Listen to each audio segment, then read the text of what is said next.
Shalom, shalom, bien-aimés, amis de Jésus. Ce matin, nous sommes dans la joie. Je suis dans la joie d'être dans la présence du Seigneur avec toi ce matin.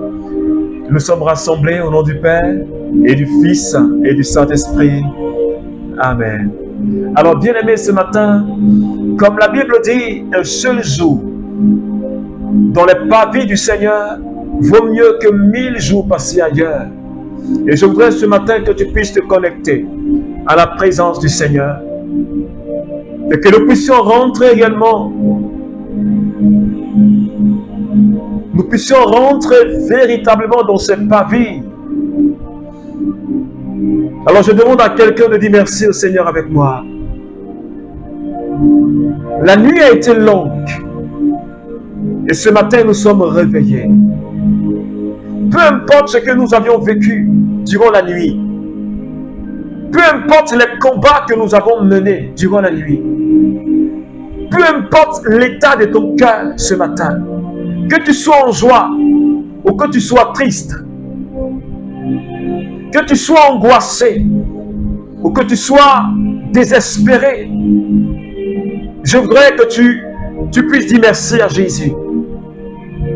Parce que malgré l'état de ton cœur, tu es en vie et tu respires. Tu peux m'entendre, tu peux parler, tu peux sentir, tu peux voir.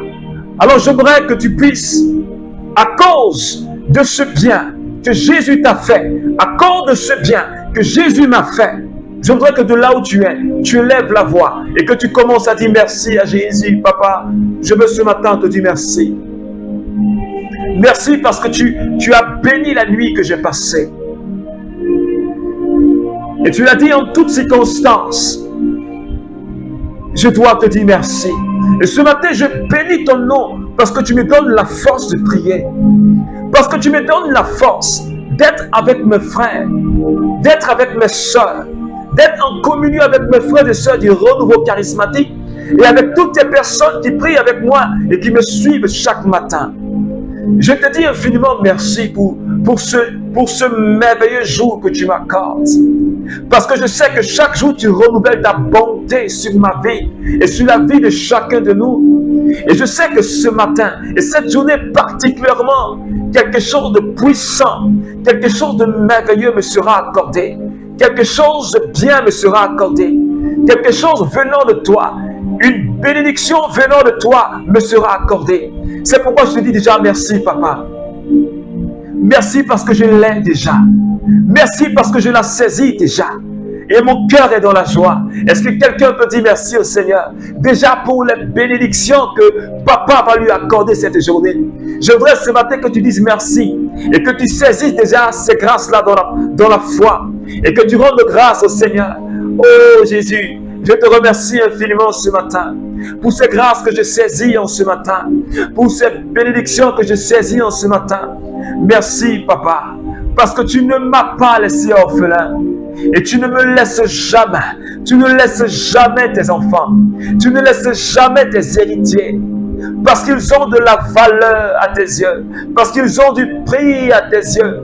Parce que Seigneur, tu les aimes tellement, oh Père, que tu as répandu dans notre cœur. Tu as répandu ton amour. Tu nous as remplis de ton amour, papa, en nous donnant ton esprit. En nous donnant ton esprit. Parce que tu as voulu tellement qu'on soit en communion avec toi. Tu as voulu tellement que nous soyons le temple où tu habites. Nous soyons la maison où tu habites. Oh, Maribonto Robokai Karabao Sai Katababoroko Tayanta. Rabebeko Rabakai Kibarabao Sonto Sheta. Yontarabako Rabakai Kirebo Satamaborontaika. Korabakai Kiborobo Maikaiki Mosha Taraba Reantabao Soto Makaiki Erebo Sota. Bradanderebos Mokabaroro Rayanta Makaiki Barabao Sota Makaiki. Sheberebere Rababaronto Makabaronto Robo Sota. Rebabo, Robabaro, Tobaba, Rayantabao, Sheke, Makara, Bakoro, Bokora, Makaka, Shebindiribo, Maraba, Roboto, Makai Kibo, Roboba, Mariba, Baroba, Rabao, Sai Kibaba, Mokai Kibaba, Koro, Sheke, Tamabronto, Baosata. Merci pour une telle présence ce matin.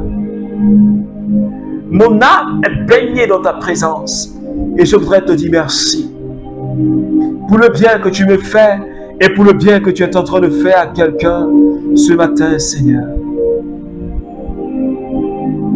Merci Jésus. Merci Jésus. Merci Jésus. Jean chapitre 14, le verset 13. Tout ce que vous demanderez en mon nom, je le ferai, de sorte que le Père soit glorifié dans le Fils. Si vous me demandez quelque chose en mon nom, je le ferai. Parole du Seigneur. Alors, bien-aimés amis de Jésus, ce matin, Jésus adresse cette parole à ses disciples que nous sommes. Il adresse cette parole à ceux qui le suivent. Et il leur dit, et il me dit, et il te dit, tout ce que vous demandez en mon nom, je vous le donnerai. Pourquoi? Pour que le nom du Père soit glorifié dans le Fils.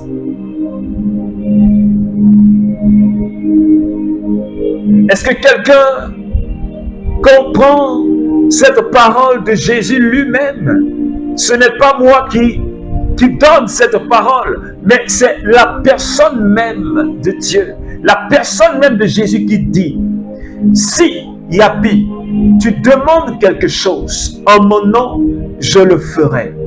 Il dit, si Marthe, si toi Espérance, si toi Solange, si toi Bénédicte, si tu demandes quelque chose en mon nom, je le ferai. Pour que le nom de mon Père, qui est notre Père, soit glorifié en moi. C'est ce que Jésus a dit, et c'est ce qui est la vérité, et c'est ce qui doit se réaliser. Quand je demande, j'obtiens. Parce que je suis un disciple de Jésus. Jésus ne parle pas aux païens, aux personnes qui ne connaissent pas Dieu. Jésus ne parle pas de ceux qui ne le suivent pas, mais il parle de ces personnes qui l'ont accompagné depuis son baptême. Il parle de personnes qui ont écouté sa parole, qui ont cru en sa personne, qui ont cru en sa parole et qui le suivent, qui marchent selon ses commandements. C'est à ces personnes que Jésus parle. Il dit, si vous me demandez quelque chose, je le ferai. Si vous me demandez, je le ferai.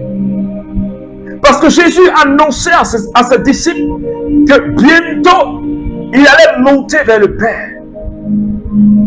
Et il leur parlait, il leur donnait des paroles de réconfort. Et c'est dans cette même veine qu'il leur a dit, tout ce que vous allez me demander, parce que je vais vers le Père, parce que je monte vers mon Père qui est votre Père, et ce que vous allez me demander, vous allez l'obtenir, peu importe ce que je vais demander au Seigneur. Est-ce que quelqu'un croit? C'est une parole de vérité.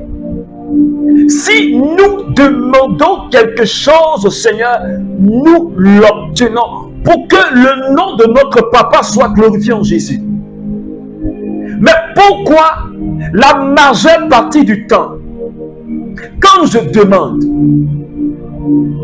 quand tu demandes, tu n'obtiens pas.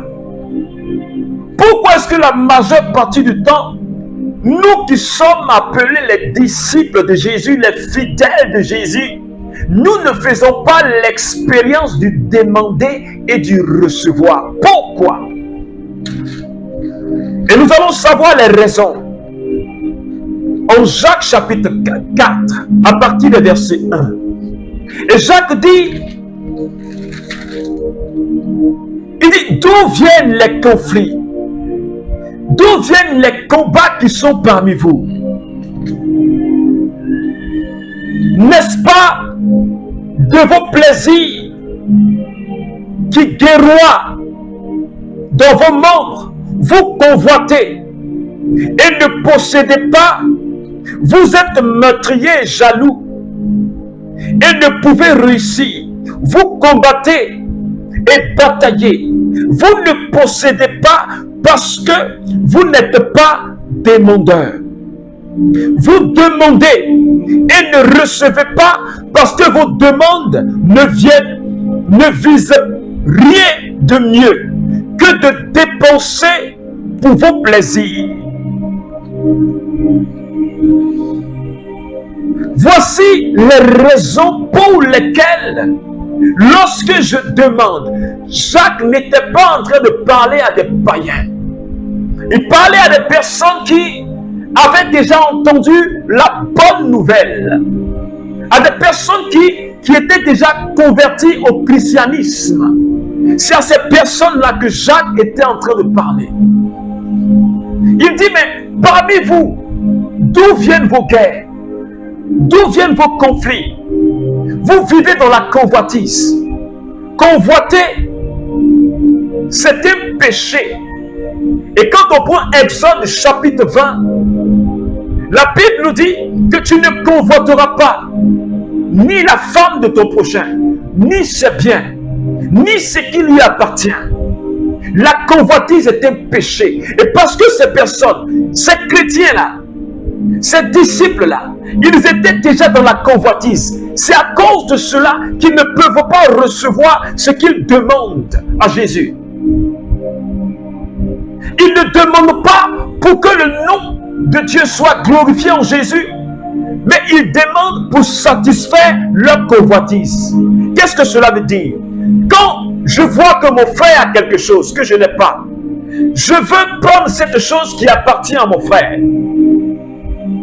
Je veux le déposséder du bien qu'il a. Et comme je ne peux pas, je dis au Seigneur, Seigneur, donne-moi aussi la même chose que mon frère. Non pas pour que le nom de Dieu soit glorifié, mais pour satisfaire à ma convoitise. Et aujourd'hui, nous sommes dans la convoitise. Nous demandons non pas parce qu'inspirés par le Saint-Esprit, non pas pour satisfaire aux besoins du Saint-Esprit, mais nous demandons pour satisfaire à notre chair. Et c'est ce que Jacques nous dit ce matin. Vous n'êtes pas des demandeurs. Et si vous demandez mal. Et pour satisfaire à vos convoitises, pour satisfaire à votre chair.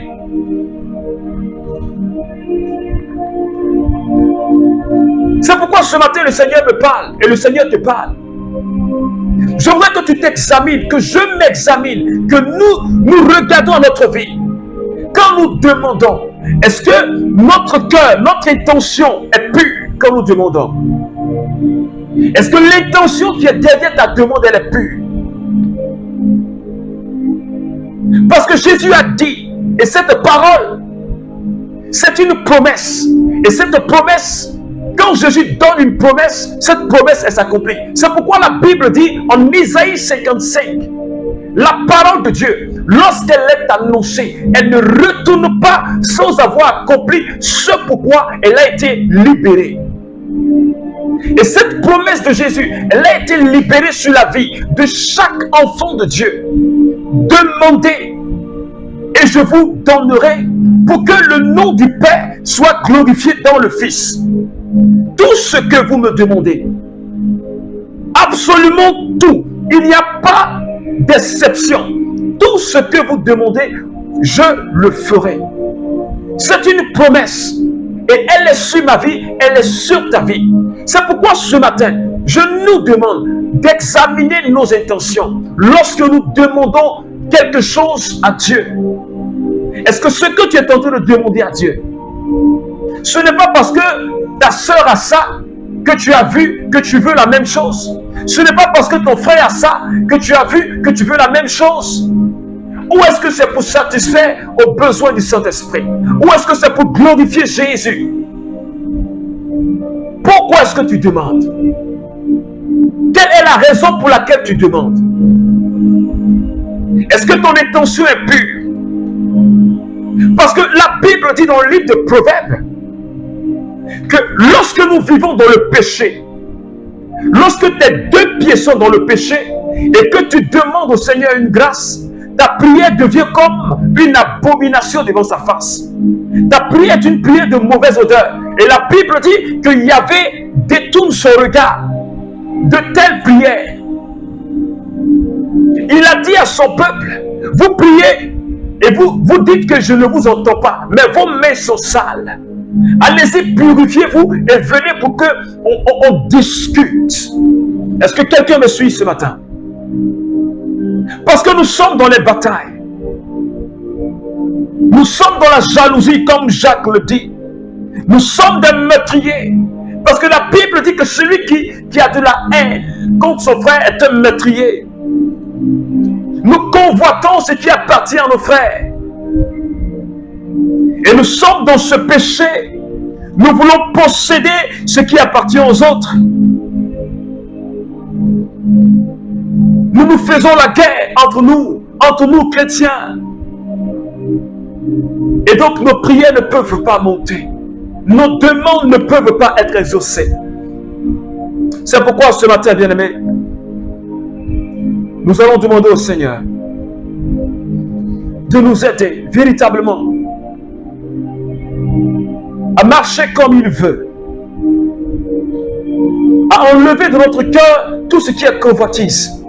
Si tu as remarqué que c'est la convoitise qui t'anime, c'est le fait que tu vois les choses et que toi aussi tu veux, mais non pas parce que tu as été convaincu par le Saint-Esprit, demande au Seigneur de purifier tes intentions, de sanctifier tes intentions, de t'accorder la grâce d'une vie de sanctification en ce temps de carême que le Seigneur nous donne, pour que nous puissions faire l'expérience du demander et de cette promesse de Jésus qui est libérée et qui est sur la vie. C'est un décret sur la vie de chaque enfant de Dieu et elle doit s'accomplir. Alors demande au Seigneur de purifier tes intentions, de te remplir de son Esprit Saint et d'enlever tout ce qui est obscur en toi. Alors prions le Seigneur ensemble. Papa, ce matin je te dis merci pour ta parole. Tu m'as fait comprendre que Seigneur, ce que je ne reçois pas, c'est parce que je demande mal et mes intentions ne sont pas pures. Je ne suis pas en union, en accord avec mes frères et sœurs. Je suis dans la jalousie et je n'aime pas, Seigneur, réellement. Je n'aime pas, comme tu l'as dit, aimez-vous les uns les autres, mais Seigneur, je n'ai pas cette charité en moi. Et ce matin, j'aimerais tout d'abord te demander pardon pour cela. J'implore ta miséricorde sur ma vie, ton pardon sur ma vie. Accorde-moi ton pardon et ta miséricorde. Et que Seigneur, ton sang qui a coulé sur la croix de Golgotha sanctifie mon cœur. Seigneur, purifie mon regard, Seigneur. Seigneur, purifie mon cœur. Lave-moi. Je veux changer, Seigneur. Donne-moi la grâce. Je veux être meilleur. Donne-moi la grâce. Je veux vivre dans la sanctification. Donne-moi la grâce. Je veux vivre dans la pureté. Donne-moi la grâce. Merci, Seigneur, ce matin. Merci infiniment. Merci, Seigneur. Merci, Seigneur. Alors, bien-aimé, que Dieu te bénisse. Que la grâce et la faveur de Dieu demeurent avec toi. Nous avons cette promesse. C'est un décret que notre papa a pris. Il a pris ce décret. Tout ce que nous demandons à Jésus, nous sommes dans l'obligation de le recevoir. C'est un décret. Et cela doit s'accomplir. C'est un décret. Mais si nous n'obtenons pas, examinons notre cœur. Demandons au Seigneur de purifier nos intentions et vivons une vie de sanctification. Alors que Dieu te bénisse au nom du Père et du Fils et du Saint-Esprit. Amen, amen, amen.